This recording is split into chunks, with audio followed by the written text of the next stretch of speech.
আমাদের সরকারের দেওয়া ছাদের নিচে দিয়ে যাচ্ছি এখন, তো দেখতে পাচ্ছেন তো গাইজ সরি আর তো গাইজ আজকের কলকাতায় পানি হচ্ছে, তো আমরা এতটা ফাঁসা ফেসে গেছি যে কি বলবো। আমার ক্যামেরাটা মাচাও। তো গাইজ চুপ করবে, আমি বানাতে যাবো আমার ব্লগটা।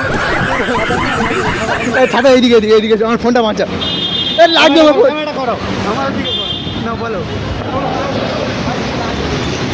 আরে শালা দাঁড়া ভিজে আছে, আমার ফোন ভিজে আছে এই দিকে, আমার তো ফোন ভিজে তো আমার ফোনটা রক্ষা করে না। আরে ফোনটা রক্ষায় আছেন তো মাথায় কিছু ফোন চোখের মধ্যে দিয়ে দিচ্ছে। তো গাইজ আজকে কলকাতায় এত বৃষ্টি হচ্ছে যে আমরা আমাদের সরকারের দেওয়া ছাদের নিচে দিয়ে যাচ্ছি এখন, তো দেখতে পাচ্ছেন তো গাইজ সরি